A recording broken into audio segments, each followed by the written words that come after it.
আপনারা শুনেছেন যে গতকালকে বেশ কিছু স্থানে আমাদের নির্বাচনী অফিস রাতের আঁধারে ভাঙচুর করা হয়েছে, ব্যানার ছিঁড়ে ফেলা হয়েছে, আমাদের বিলবোর্ড নামিয়ে ফেলা হয়েছে, বিভিন্ন জায়গায় হুমকি ধমকি দেওয়া হচ্ছে। এগুলো নির্বাচনী কার্যক্রমে খুব বড় ঘটনা না, কিন্তু এই সমস্ত ছোট ঘটনা থেকে অনেক সময় অনেক বড় ঘটনা ঘটে যেতে পারে। সেজন্য আমরা পুলিশ সুপার মহোদয়কে বিষয়গুলো অবহিত করেছি।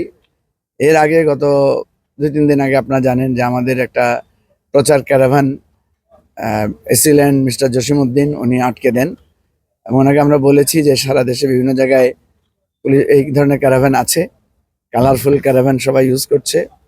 উনি আমাদের কোনো আপত্তি শুনেন নাই। উনি বলছেন যদি আপনারা প্রমাণ দিতে পারেন তাহলে আমি সেগুলোও বন্ধ করে দেব। তো দুর্ভাগ্যজনক হচ্ছে আমরা তার পরের দিনই আমরা প্রমাণ দিয়েছি বিএনপির একটা ক্যারাভান অলরেডি ফেনীতে আছে। সেটা প্রমাণ দেওয়ার পরে আমরা ভেবেছিলাম ঠিক আছে, আমাদেরকেও জরিমানা করা হয়েছে, তাহলে ওনাদের বিরুদ্ধে হয়তো ব্যবস্থা নেবেন। কিন্তু আমরা দেখলাম যে এরপরে ওনারা আমাদের ক্যারাভান পরিচালনার জন্য অনুমতি দিয়ে দিচ্ছেন। এর আগেও আমরা দেখেছি বিএনপির পক্ষ থেকে কালার বিলবোর্ড এগুলো করা হয়েছে, কোনো বাধা দেওয়া হয় নাই। কিন্তু আমরা যখন জামাতের আমিরের আগমন উপলক্ষে আমরা যখন এখানে কিছু কালারফুল পোস্টার ব্যানার বিলবোর্ড লাগিয়েছি, তখন আমাদের উপরে চড়া হয়েছে যে এটা আপনারা কেন লাগালেন, এটা আচরণবিধি লঙ্ঘন। আমাদেরগুলা খুলে ফেলতে ওনারা বাধ্য করেছেন, কিন্তু বিএনপির এখনো বহু জায়গায় আছে। বিএনপির যে ফ্যামিলি কার্ড, কৃষক কার্ড, হেলথ কার্ড এগুলো এখনো আমরা দেখছি যে আছে। ফলে আমরা এটা পরিষ্কার হয়ে যাচ্ছে যে এটা দিনকে দিন এটা লেভেল প্লেয়িং ফিল্ড, যেটা ওনারা বলেছেন যে ওনারা এটা অ্যাসিওর করবেন, সে জায়গায় অনেক ঘাটতি আমরা দেখতে পাচ্ছি। আর সবচেয়ে বড় কথা হচ্ছে যে 2-4টা নির্বাচনী অফিস ভাঙচুর করে তারপরে সেখানে লোকদেরকে ভয়ভীতি দেখিয়ে এটা তো নির্বাচনের জন্য কোনো অনুকূল পরিবেশ বয়ে আনবে না। বরং আমি মনে করি ওই সমস্ত দলের বিরুদ্ধে মানুষ আরো বেশি সোচ্চার হবে। যদি সুষ্ঠু নির্বাচন হয় তাহলে অবশ্যই জনগণ এটার জবাব দিবে। কিন্তু প্রশ্ন হচ্ছে ওনারা কেন ভয় পাচ্ছেন, ওনারা কেন এই কাজগুলো করছেন?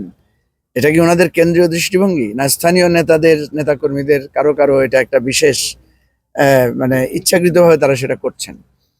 এবং আমরা তো শুনেছি যে পতিতদের অনেকেই তাদের সাথে মিশে কাজ করছেন, নাকি এটা পতিতদেরই একটা ভেতর থেকে ষড়যন্ত্র, গুপ্ত ষড়যন্ত্র, সেটাও আমরা বুঝতে পারছি না। তা আমরা প্রশাসনকে বারবার অনুরোধ করছি, লিখিতভাবে দিয়েছি। অলরেডি একটা আমাদের লিখিত অভিযোগ ট্রাইব্যুনালে গিয়েছে।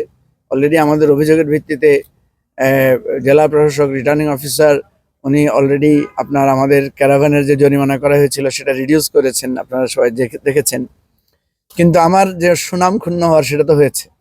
আমার 2 দিন ক্যারাভান মুভ করতে পারে নাই, সেটা তো আমার আর্থিক এবং আমার সাংগঠনিক ক্ষতি হয়েছে।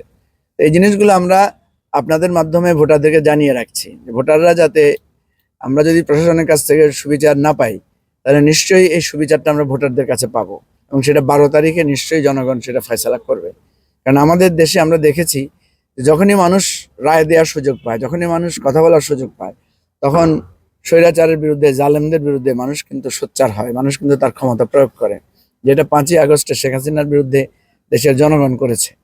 তো আমরা আজকেও অভিযোগ জানিয়েছি, লিখিত অভিযোগ আমরা দিব, স্পেসিফিক আমরা পুলিশকে বিভিন্ন ব্যক্তির নাম তালিকাও দিয়েছি, এবং ওনারা আমাদেরকে আশ্বাস দিয়েছেন যে ওনারা মুভ করবেন। 8 তারিখে ওনাদের স্পেশাল ফোর্স ডেপ্লয় করবে, ওনারা ব্যবস্থা নেবেন বলেছেন। তারপরে আমরা ধৈর্য ধরতে চাই।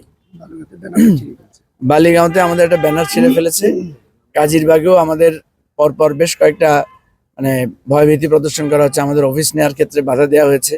কালকে কোথায় ইয়ে করলো, মোটবিতে আমাদের অফিস ভাঙচুর করা হয়েছে ইজ্জতপুর, যেটা আপনারা অনেকে নিউজে এসেছে, ন্যাশনাল মিডিয়াতে দেখেছেন। তো আমরা নিয়মতান্ত্রিকভাবে এই জিনিসগুলোকে ফেস করছি, এবং আমরা যে কোনো ঘটনা ঘটলে সেটা প্রশাসনকেও জানাচ্ছি, একই সাথে সেটা আমরা ভোটারদের কাছেও জানাচ্ছি। আমরা মনে করি যে আমরা জনতার শক্তি নিয়ে এবং আপনাদের মিডিয়ার সহযোগিতা আমরা চাই, যেখানে যে কিছু হবে, আমাদের বিরুদ্ধেও যদি কিছু হয় সেটাও আপনারা তুলে ধরবেন, আমাদের দৃষ্টিতে আনবেন, আমরা অবশ্যই আমাদের সংশোধন করব।